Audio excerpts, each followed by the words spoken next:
a proclamation calling on all residents to join together in appropriate ceremonies to reflect upon our African heritage.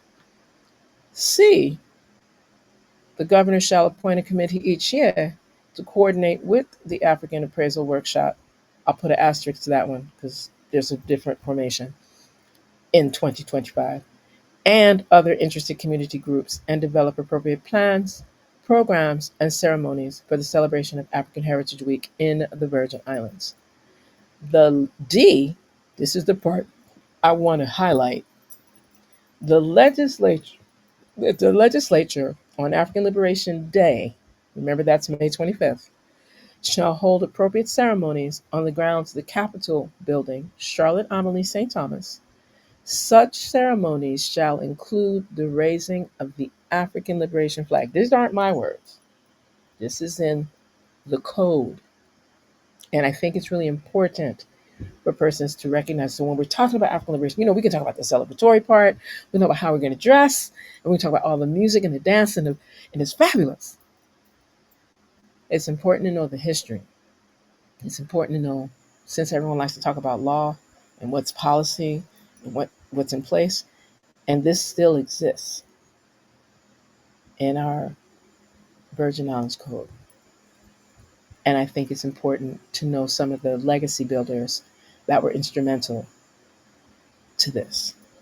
So whenever I see these types of codes and initiatives, it makes me also highlight all of the different organizations, of which there are many, that remain contributory to this. So all of the different African, Pan-African, Black African, African West Indian, African Caribbean, indigenous initiatives, organizations, policymakers come together to be able to highlight African Liberation Day, and in the case, Virgin Islands African Heritage Week, because it gives us an opportunity to pause and reflect on what led up to the international designation of African Liberation Day on May 25th. And one of the organizations that has been instrumental to hosting and work and collaborating quite internationally is the All African People's Revolutionary Party, an organization called for, initiated through the leadership and efforts of the Honorable President of Ghana, Osajifo Dr. Kwame Nkrumah, and others. And people forget that it's an international organization. This is something that I always encourage people, just put in AAPRP, not AARP. Make sure we correct ourselves. We're not talking about the over 50 organization. We're talking about the All African People's Revolutionary Party, which still exists. That still has cadre. That still has organizers that specifically look at Pan Africanism and the definition presented and promoted by Dr. Kwame Nkrumah as Pan Africanism being the total liberation and unification of Africa under a scientifically socialist government. Very specific, very clear on not being supportive of, and the term you may hear is Aba, or down with, capitalismo, Aba, imperialism, Zionism, apartheid. Very specific, very specific. And I think it's important for persons, because we've covered it quite a bit in a short amount of time.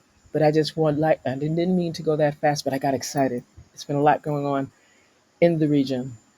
There's a lot going on in the African world. And I definitely just like to use this opportunity for persons to just get a slice, a snippet of so many different things that are taking place. While we're honoring African Liberation Month, it is also a significant opportunity to honor and celebrate this time where many of our youth